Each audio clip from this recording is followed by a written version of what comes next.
রূপগঞ্জ উপজেলা পরিষদ নির্বাচনে আনারস মার্কায় ভোট চেয়ে ব্যস্ত সময় পার করছেন চেয়ারম্যান প্রার্থী রানু। দৈনিক জবাবদিহির নারায়ণগঞ্জ প্রতিনিধি এনামুল হকের পাঠানো তথ্যচিত্রে দেখুন ডেস্ক রিপোর্ট।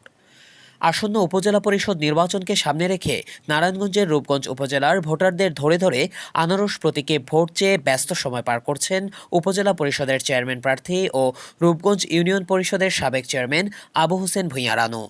আজ বৃহস্পতিবার উপজেলার গোলাকান্দাইল ও গাউছিয়া ইউনিয়নের বিভিন্ন এলাকায় ভোটারদের দাঁড়ে দাঁড়ে আনারস মার্কায় ভোট চেয়ে লিফলেট বিতরণ করে নির্বাচনী প্রচার প্রচারণায় ব্যস্ত সময় পার করছেন চেয়ারম্যান প্রার্থী আবু হোসেন ভূঁইয়া রানু।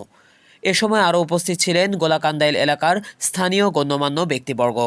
পরে লিফলেট বিতরণ ও প্রচার প্রচারণা শেষে আবু হোসেন ভূঁইয়া রানু বক্তব্য রাখেন। তিনি বলেন,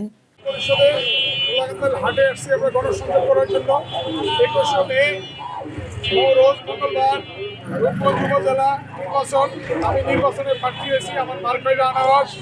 আমি রূপগঞ্জকে একটা স্মার্ট রূপগঞ্জ হিসাবে গঠন করতে চাই। আমি যদি নির্বাচিত হই, আমার অঙ্গীকার থাকবে প্রথম মাদক নির্মূল করা, যোগাযোগ ব্যবস্থাকে উন্নত করা, শিক্ষাখাতকে আরও সুন্দরভাবে ঢেলে সাজানো এবং শিক্ষিত সমাজ আপামর জনসাধারণ সকলকে নিয়ে কর্মসংস্থানের ব্যবস্থা করা। আপনারা সাংবাদিকের বাইরে আসছেন, আমি অত্যন্ত আনন্দিত।